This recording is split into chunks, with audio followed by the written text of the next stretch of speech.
Trump's attempt to leverage the Justice Department to use deceit to get state officials to replace legitimate electors and electoral votes with Trump's.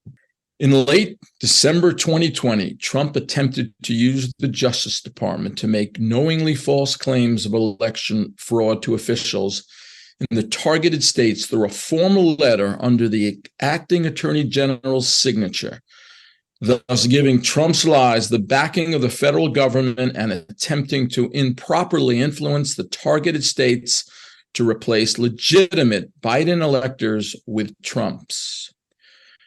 On December 22, Trump met with co-conspirator 4 at the White House. Co-conspirator 4 had not informed his leadership of the Justice Department of the meeting, which was a violation of the Justice Department's written policy restricting contacts with the White House to guard against improper political influence. On December 26, co-conspirator 4 spoke on the phone with the acting attorney general and lied about the circumstances of his meeting with Trump at the White House, falsely claiming that the meeting had been unplanned. The acting attorney general directed co-conspirator 4 not to have unauthorized contacts with the White House again, and co-conspirator 4 said he would not. The next morning on December 27th, contrary to the acting attorney general's direction, co-conspirator 4 spoke with Trump on Trump's cell phone for nearly 3 minutes. That afternoon, Trump called the acting attorney general and acting deputy attorney general and said, among other things, "People tell me co-conspirator 4 is great and I should put him in." Trump also raised multiple false claims of election fraud, which the acting attorney general and acting deputy attorney general refuted. When the acting attorney general told Trump that the Justice Department could not and would not change the outcome of the election, Trump responded, "Just say that the election was corrupt and leave the rest up to me and the Republican congressman." On December 28th, co-conspirator 4 sent a draft letter to the acting attorney general and acting deputy attorney general, which he proposed they all sign. The draft was addressed to state officials in Georgia, and co-conspirator 4 proposed sending versions of the letter to elected officials in other targeted states. The proposed letter contained numerous knowingly false claims about the election and the Justice Department, including that the Justice Department had, quote, identified significant concerns that may have impacted the outcome of the election in multiple states, unquote. The Justice Department believed that in Georgia and other states, 2 valid slates of electors had gathered in the proper location on December 14th, and that both sets of ballots had been transmitted to Congress.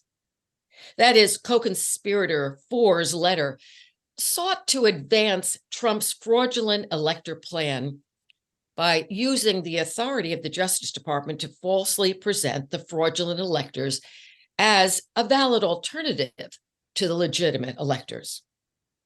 The Justice Department urged that the state legislature convene a special legislative session to create the opportunity to, among other things, choose the fraudulent electors over the legitimate electors.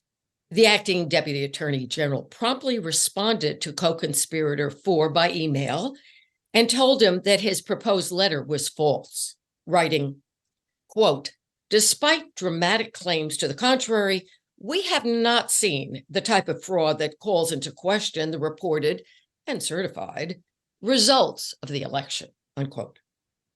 In a meeting shortly thereafter, the acting attorney general and the acting deputy attorney general again directed co-conspirator 4 not to have unauthorized contact with the White House.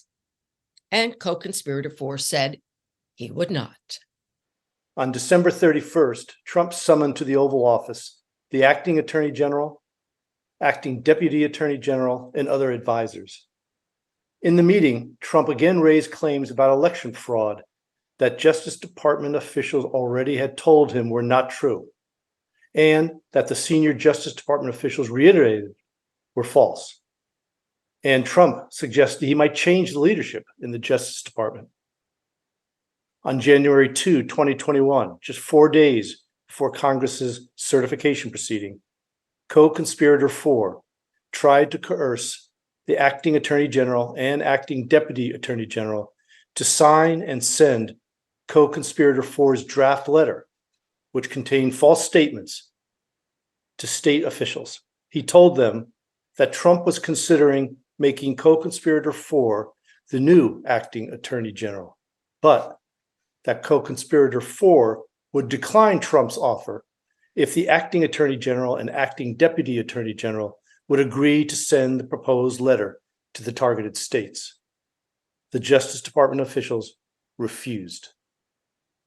The next morning on January 3, despite having uncovered no additional evidence of election fraud, co-conspirator 4 sent to a Justice Department colleague an edited version of his draft letter to the states, which included a change from its previous claim that the Justice Department had, quote, concerns about a stronger false claim that, quote, as of today, there is significant evidence of significant irregularities that may have impacted the outcome of the election in multiple states.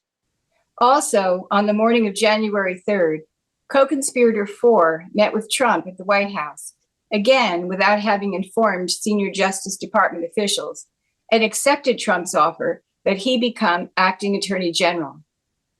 On the afternoon of January 3rd, co-conspirator 4 spoke with the deputy White House counsel. The previous month, the deputy White House counsel had informed Trump that there is no world, there is no option in which you do not leave the White House on January 20th. Now, the same deputy White House counsel tried to dissuade co-conspirator 4 from assuming the role of acting attorney general. The deputy White House counsel reiterated to co-conspirator 4 that there had not been outcome determinative fraud in the election, and that if Trump remained in office, nonetheless, there would be riots in every major city in the United States. Co-conspirator 4 responded, "Well, deputy White House counsel, that's why there's an Insurrection Act." Also that afternoon, co-conspirator 4 met with the acting attorney general and told him that Trump had decided to put co-conspirator 4 in charge of the Justice Department.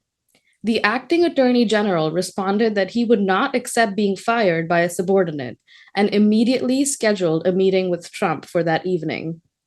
On the evening of January 3rd, Trump met for a briefing on an overseas national security issue with the chairman of the Joint Chiefs of Staff and other senior national security advisors. The chairman briefed Trump on the issue, which had previously arisen in December, as well as possible ways Trump could handle it. When the chairman and another advisor recommended that Trump take no action because Inauguration Day was only 17 days away and any course of action could trigger something unhelpful, Trump calmly agreed, stating, "Yeah, you're right. It's too late for us. We're going to give that to the next guy." Trump moved immediately from this national security briefing to the meeting that the acting attorney general had requested earlier that day, which included co-conspirator 4, the acting attorney general, the acting deputy attorney general, the Justice Department's assistant attorney general for the Office of Legal Counsel, the White House counsel, a deputy White House counsel, and a senior advisor.